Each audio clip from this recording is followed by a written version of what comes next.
నమస్తే, నేను మీ సతీష్. జగన్మోహన్ రెడ్డి నెల్లూరు పర్యటన పైన పెద్ద ఎత్తున విమర్శలు కూడా వెల్లువెత్తున్నటువంటి పరిస్థితి. ఏదైతే క్వాడ్స్ కుంభకోణం కేసులో అరెస్ట్ అయి మరి నెల్లూరు జిల్లా జైల్లో రిమాండ్ ఖైదీగా ఉన్నటువంటి మాజీ మంత్రి వైసీపీ నేత కాకాని గోవర్ధన్ రెడ్డిని ములాఖాత్లో కలిసేందుకు మరి వైఎస్ జగన్మోహన్ రెడ్డి నెల 31న నెల్లూరు పర్యటనకు వెళ్ళబోతా ఉన్నారు. మరి ఈ పర్యటన పైన వైసీపీ నేతలు చేస్తున్నటువంటి వ్యాఖ్యలు కావచ్చు, లేదంటే పోలీసులు ఇప్పటికే పలు ఆంక్షలు విధించినటువంటి నేపథ్యం, మరి అదే సమయంలో జగన్మోహన్ రెడ్డి పర్యటన పైన వస్తున్నటువంటి విమర్శల్ని ఎలా చూడాలి అనేటువంటి అంశాలు మనతో విశ్లేషించేందుకు ప్రముఖ రాజకీయ విశ్లేషకులు అడిసిమల్ శ్రీనివాసరావు గారు ఉన్నారు. సార్ నమస్తే. నమస్కారం సార్, జగన్మోహన్ రెడ్డి నెల్లూరు పర్యటన, ముఖ్యంగా పోలీసులు అయితే మాత్రం పరిమితి కాన్వాయ్, పరిమితి సంఖ్యలో పర్యటనకు రావాలి అని చెప్పారు. గతంలో కూడా 4వ తారీఖున ఎప్పుడో వెళ్తా అని చెప్పి వాయిదా వేసుకున్నారు. అప్పుడు కూడా హెలిప్యాడ్ జైలుకు 1 కిలోమీటర్ దూరంలో ఇస్తున్నాం మేము, మీరు అక్కడ ఏర్పాటు చేసుకోండి అంటే లేదు 5 కిలోమీటర్లు అవతలా అని చెప్పి డిమాండ్ చేశారు, వాయిదా వేసుకున్నారు. ఇప్పుడు ఈ పర్యటన మరి పోలీసులు ఆంక్షలు విధించారు. ఆంక్షలు మేము ఖాతరు చేసేది లేదు, మా పర్యటన మాకు నచ్చినట్టే చేసుకుంటాం అని చెప్పి తెగేసి చెప్తా ఉన్నారు. ఇంకో పక్కన జగన్మోహన్ రెడ్డికి ఇదే ఆఖరి పర్యటన కాబోతా ఉంది, ఇక ఆ తర్వాత ఆయనే జైలు యాత్రకు పోబోతా ఉన్నారు అన్నటువంటి విమర్శలు. దీనిపైన మీ అబ్జర్వేషన్ అంటే మీకు ఏమవుద్దంటే అండి, ఇప్పుడు ఆయన పరిస్థితి కొంత విచిత్రంగా ఉంది. ఒక పక్కన ఈ కేసులన్నీ ముంచుకొచ్చేస్తున్నాయి.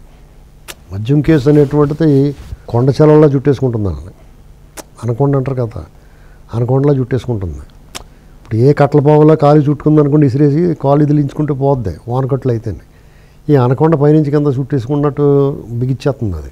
ఆ దర్యాప్తు బృందం కూడా చాలా ఎక్స్ట్రాడినరీ వాళ్ళు అంటే అందుకనే చెప్తాను నేను ఎప్పుడు కూడా, ఏపీ పోలీస్ అంటే వాళ్ళు ఈ దేశంలోనే మంచి గట్టి బందోబస్తు ఉన్న సంస్థ.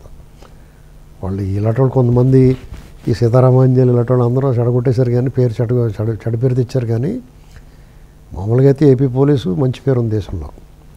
సరే, ఇప్పుడు ఇది ఆఖరి పర్యటనలో, అప్పగింతలో, పరామర్శలు, మర్యాదపూర్వక భేటీలు, ఇవన్నీ వాటితో గబగబా ముగించుకుంటున్నాడు. గవర్నర్ గారిని కలిసాడు, అది ఎందుకు కలిసాడో ఏంటో చెప్పాల్సిన అవసరం లేదు, కానీ చెప్తే మంచిది. లేదంటే రకరకాల ఊహాగానాలు వస్తాయి.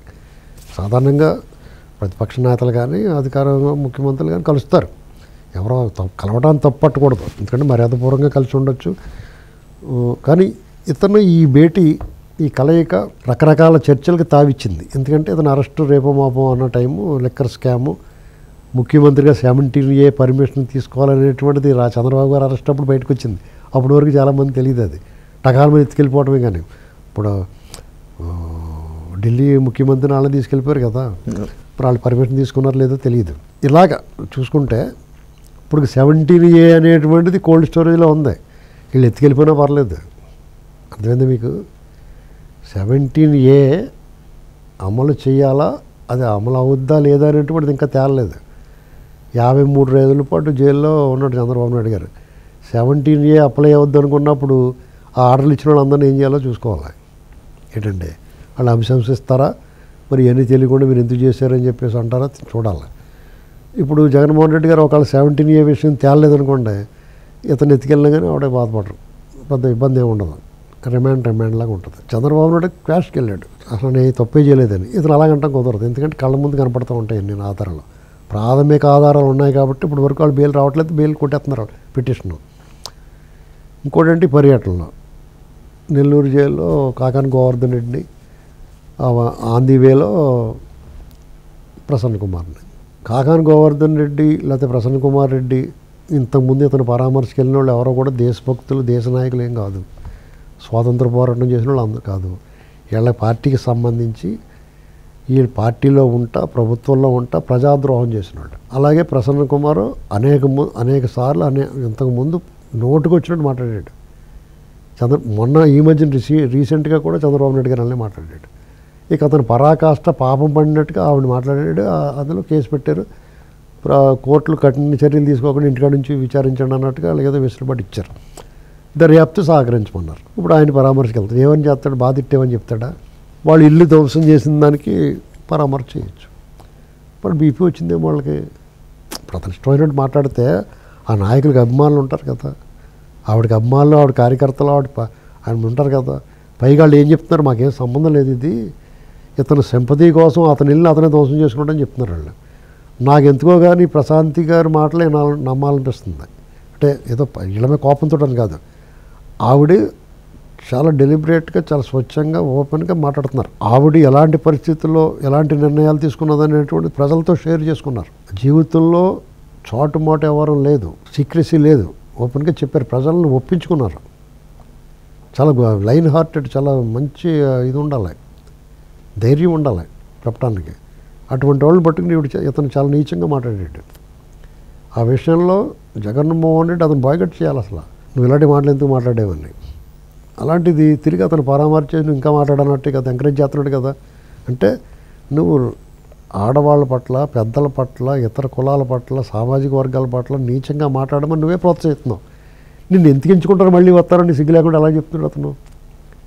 ఇప్పుడు అరెస్ట్ అయితే పార్టీ చల్ల చెదురైపోద్ది. అసలు ద్వితీయ శ్రేణి ఎవరో లీటర్లు కనపడతలేదు. ఇప్పుడు ఇలాగ మాట్లాడినోడు ఎవడన్నా ఉన్నాడు, ఆడు కూడా లోపల పోతున్నారు. పేరునాని పరారులో ఉన్నాడు, పరారులో ఉంది కదా. ఈ ప్రసన్న కుమార్ రెడ్డి కూడా అరెస్ట్ చేయడం ఇతను పరారులో ఉంది. కోర్టు కొంచెం ఛాన్స్ ఇచ్చింది కాబట్టి ఉంటున్నాడు. ఇంకెవరున్నారని మాట్లాడడానికి? సజ్జల రామకృష్ణారెడ్డి చెప్తున్నాడు చంద్రబాబు నాయుడు గారి గురించి ఆ మధ్యన వెళ్ళిపోతాడో అది ఇదని మాట్లాడాడు. ఇప్పుడు కూడా విమర్శ చేస్తున్నాడు. వాళ్ళ గ్యాంగ్ ఎవరన్నా ఉన్నారంటే కొంచెం అస్సలు బుర్ర బుద్ధి లేకుండా మాట్లాడుతున్నారు. గుడివాడ అమర్నాథ్, చిదిరప్పలరాజు, చంద్రబాబు నాయుడు గారి గురించి చాలా నీచంగా మాట్లాడుతున్నారు, సింగపూర్ గురించి. ఇలాంటి పిల్లిపిత్రి బ్యాచ్ అందరినీ పెట్టుకుని జగన్మోహన్ రెడ్డి ఏ మంత్రివర్గంలో చేర్చుకుని ఏదో ఉద్ధరించాడు అనుకుంటే వాళ్ళ దరిద్రం పట్టుకుంది అక్కడే. నీకు సరైన నాయకుడు, సీనియర్ నాయకుడు, పెద్దవాళ్ళు, పెద్ద మనుషులు అనుకున్నాడు ఎవడో మాట్లాడతలేదు. ఎందుకంటే అంత దారుణంగా మాట్లాడలేరు వాళ్ళు. వీళ్ళు అచ్చం ఇతరులాంటి స్వభావం ఉన్నవాళ్ళు, పైశాచిక మనస్తత్వం ఉన్నవాళ్ళు కాబట్టే మాట్లాడుతున్నారు. గుడివాడ అమర్నాథ్ ఏమంటాడు, సింగపూరు ఆయనకి చంద్రబాబు కావాలి పిల్లలు అంటాడు. 1,00,000 కోట్లు దోపిడీ అన్నట్టు రాస్తున్నారు మళ్ళీ. అసలు బుద్ధి జ్ఞానం ఉందా అసలు వాళ్ళకి? ఈ పాటగా సింగపూర్ వాళ్ళకి అప్పచెప్పు ఉంటే నీకు వచ్చిందిగా ఛాన్స్. నువ్వు వాళ్ళు 250 కోట్లు అడిగారండి, ముందు అందంగా కట్టేసి వెళ్ళమన్నారంట. వాళ్ళు మామూలుగానే కరప్షన్ అంటే యాంటీ కరప్షన్ బ్యాచ్ వాళ్ళు. జీరో కరప్షన్ అక్కడ సింగపూర్లో. అలాంటి వాళ్ళకి వీళ్ళు చూస్తే అసహ్యం వేస్తుంది. అంతే కదా.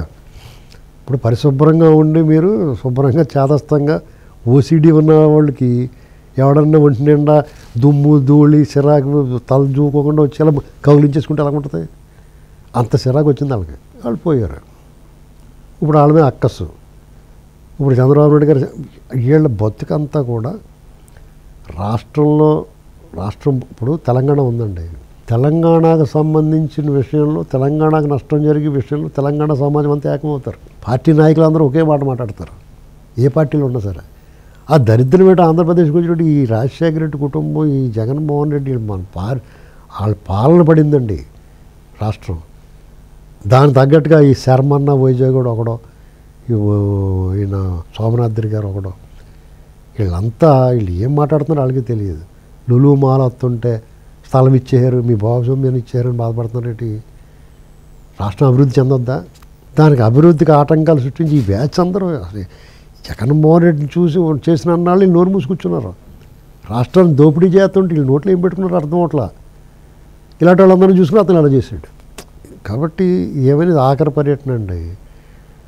అదేదో తొందరగా చేస్తే బాగుంది. వీళ్ళు ఊరికే ప్రతిరోజు చర్చ పెట్టుకుని వీళ్ళు చేస్తున్న మంచి పనులు, అభివృద్ధి కార్యక్రమాల్లో పెట్టుబడులు. ఇప్పుడు సింగపూర్లో ఆయన గురించి మాట్లాడుకోవాలి, ఆ పర్యటన గురించి. 2-3 వస్తుంది. టెక్ మహేంద్ర వాళ్ళు ఇంప్రెస్ అవుతూ ఉన్నారు. అది ఫీల్ గుడ్ ఫ్యాక్టర్. రాష్ట్రానికి, ప్రభుత్వానికి, అందరికీ మంచి పేరు వచ్చే అవకాశాన్ని వీళ్ళు గబగబా దుప్పడం ముసిగేసి కప్పెట్టేసి వీళ్ళందరినీ లోపల దోసేసి దాని గురించి మాట్లాడకుండా ఎవరంటే ఫినిష్. ప్రతిరోజు ఈ పెంటగోలేటి మనకి నోటు దురద ఆగదు కదా, ఏదో మాట్లాడాలి చూస్తూ ఉంటాం. ఇప్పుడు సైలెంట్గా ఊరుకుందామన్నా మనం ఉండలేకపోతున్నాం. మనకెందుకులే కందకలేని తర్వాత కత్తిపెట్టకి ఎందుకని ఊరుకుందామని ఉండలేకపోతున్నాం. కారణం ఏంటంటే ఇతని వికృత శాస్త్రలో మొగుండి కొట్టి మొగసాలుగా ఎక్కినట్టుగా ఎంత దోపిడీ చేసి, పైగా మేమేం తెలియదు మాకు, చంద్రబాబు చేసేడు అంటున్నారు. ఎంత దారుణం! ఈ దేశం బ్రిటిష్ ఇండియాలో కూడా జరగలేదండి. అంటే వాళ్ళు ఏకపక్షంగా మన దేశాన్ని దోచేసుకున్నారు అంటాం మనం. మన నిధులు దోచుకున్నారు, మన వస్తు సంపద, మన మేధో సంపత్తిని కూడా దోచుకున్నారు, మన ఆయుర్వేద, మన ఆస్తి అవన్నీ కూడా దోచుకున్నారని అనుకుంటాం మనం. అంటే విలువైన తాళపత్ర గ్రంథాలు, అందులో నిక్షిప్తమైన మన పురాతన సంపద, అది మేధో సంపత్తి అంతా దోచుకున్నారు అనుకుంటాం. వాళ్ళప్పుడు కూడా ఇంత దుర్మార్గం లేదు. వాళ్ళు ఎవరైనా శిక్షించినా కానీ ఏమండి ఒక ఈపు మీద ఓ దెబ్బ కొడతా ఉండని చెప్పి మర్యాదగా చెప్పి జెంటిల్మెన్ వాళ్ళు.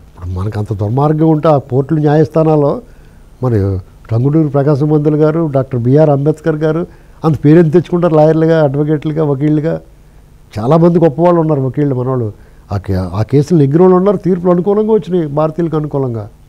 వివక్ష లేదు. ఇవాళ ఉంది, ఇవాళ వివక్ష కనబడుతుంది. చంద్రబాబు గారికి ఒకలాగే, జగన్కి ఒకలాగా కనబడుతుంది తీర్పుల్లో గట్టుంది. అవి వ్యవస్థలు డీల్ చేసి దాంట్లో కూడా ఉన్నాయి. ఆ రోజు లేదు. అంటే రాను రాను సమాజంలో ఒక రకమైన మార్పు వచ్చేసింది. దాన్ని అలుసుగా తీసుకున్నాడు జగన్మోహన్ రెడ్డి. లేకపోతే ఎంత దారుణం అండి. క్రమం తప్పకుండా ఈ పర్యటనలు ఎవరికి చేస్తారంటే, ఎవరికి పరామర్శ చేస్తారంటే అది చాలా అతను ఇంకో 4% ఓట్లు తీసుకుపోతానికి. నాకు 39 వచ్చింది అంటున్నాడు కదా, ఆల్రెడీ 30కి వెళ్ళిపోయి ఉంటుంది. అది ఇంకా ఇలా కంటిన్యూ చేస్తే, బయట వదిలేస్తే కంటిన్యూ చేస్తాడు. వాళ్ళు అందుకుని వదిలేస్తున్నారు బయట, ఈయన ఇంకా పెంట అయిపోతాడని. ఇక 30కి లోపలికి వెళ్ళిపోయి ఉంటుంది. ఎందుకంటే అతనికి ఓట్లు వేసిన వాళ్ళు ఎవరైనా ఉంటే పెన్షనర్లు, పథకాలు తీసుకున్న వాళ్ళు, పథకాలు బ్రహ్మాండంగా ఇచ్చాడు. ఇక ఎవరేమైపోయినా అతనికి వేసి కూడా 25% ఉంటుంది. ఇంకా అది ఎవడో తీయలేడు, వాళ్ళే ఉంటారు.